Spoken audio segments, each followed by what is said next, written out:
Yo, what's up mga kauti sa magandang hapon po sa ating lahat. Yan. Hey boss. Yan. So dito pa rin tayo sa Ruas Extension na po. So kanina andun tayo sa may Ruas Rotonda. Yan. So yan at dinala na natin mga kautiks dito banda. Yan. So ganun pa rin po dito. Yan. So para sa tingin ko mas inuna talaga nila doon sa unahan. At magtatagpo po yan papunta dito mga kapits. So yan, titingnan natin doon sa mga kapits sa ano yung mga nangyari at yung mga nagbago. Let's go. Yan. So ito po. Ngayon po ay ulan na naman sa oras na ito.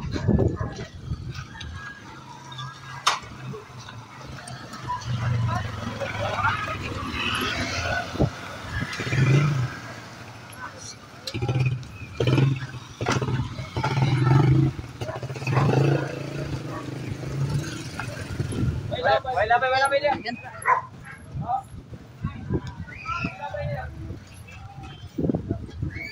Yan no.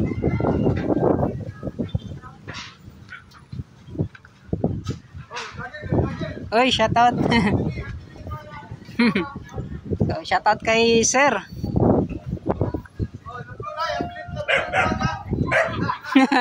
Guba na diri no? Guba na. So yan no mga kautits.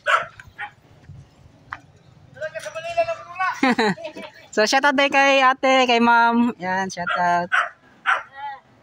Amo na yung payag-payag karon. Payag. Sana di pulis. No, mao gid. Amo der ang tumoy dito pa sa unahan. Katong may nangka ang tumoy. Yan. Ay tay, shout out. Ay, shout out. So sa may nangka pa doon daw banda mga kautits so. Makukuha pa din ning kwan no? Padir. Ay pamangka tay kay milyonaryo naman kakaron. Mao. So mao ni yang balay mga kautits no. Unsa man na kwan vlogger? Tito Tans TV gyapon. Oh, yan. Ay man mi adal mo. So balik-balik lang kita diri tay para makita nato baon sa mga update na pod yan. Dako giday mong balay no. Katong dito sa puti pa nga kwan mo pa na. Oo. Yan mga kautits oh. Di ba nauna ang balay kaysa sa lote? So mga kautits, ganun po yung bayaran mga kautits. Sa iba po yung bayad ng lote, iba din yung sa bahay. So, pila ka years na siya nakatindog diri? Since birth, mga year 1960. 1960. So matagal na, nasa mga 60 years nata, no? 64 years. Ganun po mga kautits, yung mga residente po dito. Napay mas mga dugay na gid kay dira? Diri no? Kami ang dugay dito. Sa Ako pa namalit naman na diri. Diri no. Sa kamo gyud pinaka-old na nga diri gyud mao sa residente diri sa. Kana mga uban diri murag na kwan na. Namalit sila. Sa man diri sa una tayo kanang murag pagatpat gyapon no. Ang nagtambak sa kinsa naman iya na. So yan kabakawan pa pala to dito mga kautits no. Tapos hanto dito no sa unahan. Tapos na kwan siya na nabuhatan na gid siya og kwan. Sa Tito Tans still.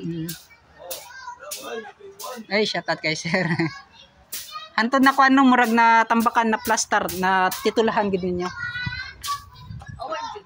Ay award din na dapat no, award man dai ni no. Sa to siya sa Marcos Award. Marcos Award no. So tama. Diri no. Sa 31 tanan o hantod pa dito sa 31. Sa 31. Abitaw no. Ang uban katong sa init siya na. Nagkuan na sila. Association, nanay mga association ang uban. Pilot. Ano sa po ng pilot dahil eh? Lain ko na siya natulumpa. Alay po na, no? Karoon po kadungogan ng pilot. Ay, diri. Dito sa may bukana. Pilot. SIR. SIR. Ang SIR, marag nakakuan pa ko ng SIR. Ang ban ka, unay Kung ako may titulo diha. Ikaw, no? So, at least sa inyo, gyud natitulahan, gyud ni. Titulo pa daw ni Marcos sa human settlement. Mauna na ang kwan sa ilaha. Yung ko yun. Award. So, nga nung na-awardan mo mo? So, rapol, bunot-bunot? Wala. Ihatid ni Marcos. Yun sa mga na nakuha ng kwan, te. Katong pagtukod ni mo diri mao tumurag na na-award na ilang gid na buhatan og titulo. So katong mga ka-outage sa dati pala yung pag sinabi natin squat tapos na improve na napaganda nila. So yun na-award po ito ng dating Ferdinand Marcos Sr. Yan. Marcos Sr. So diyan nakarating pala din sa Davao City no kanang iyang award no. Maayo gid ito si Marcos Sr. sa una. Marcos, oy. Sa una no. Marcos. Karon lang ang murag din Ay, wag yapon. Ha? Sa may nagsila.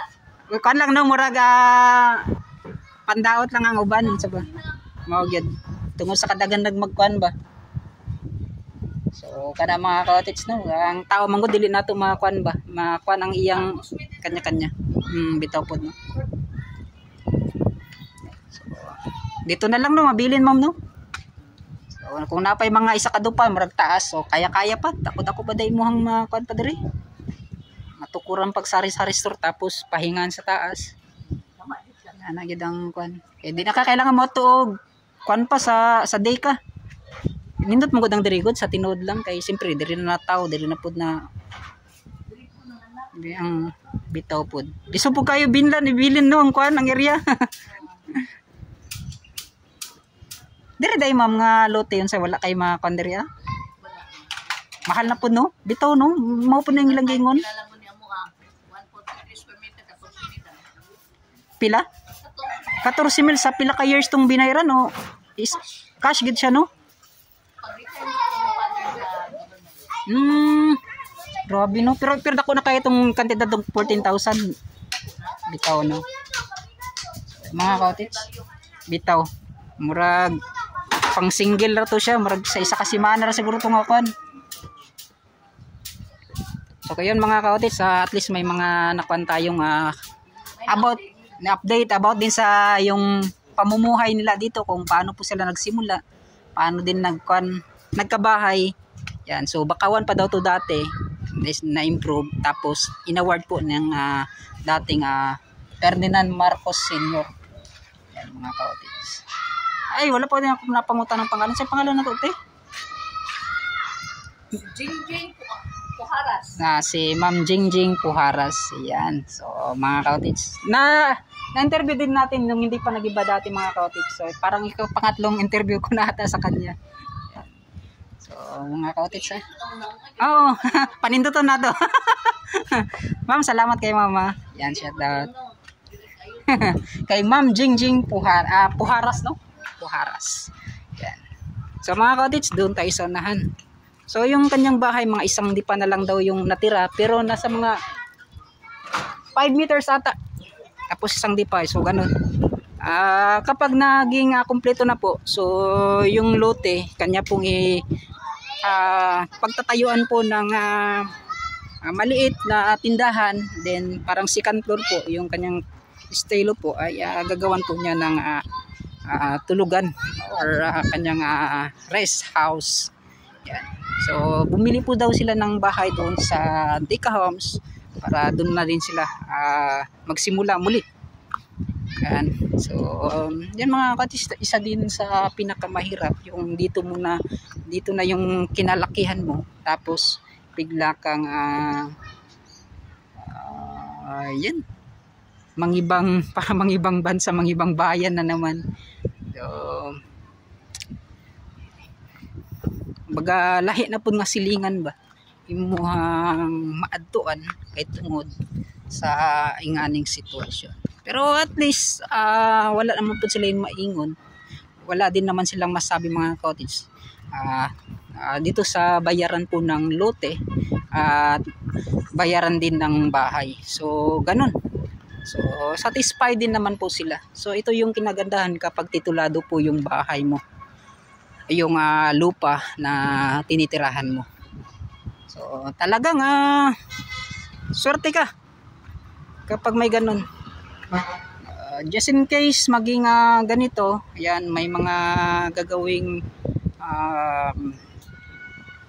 proyekto. So kapag matamaan po yung bahay or yung lote nyo, ay mababayaran talaga ng tamang presyo. So ganun yung kaibahan po ng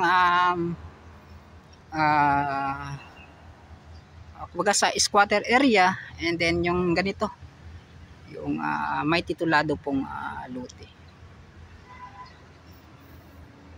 So mga cottage, at kita na po ninyo, so pinuntahan lang po natin itong Rojas. Okay, napunok ko.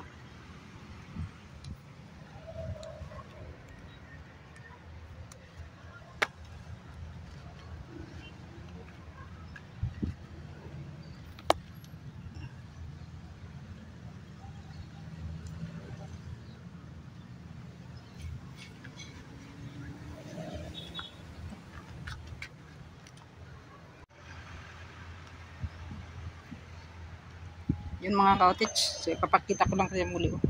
Yan,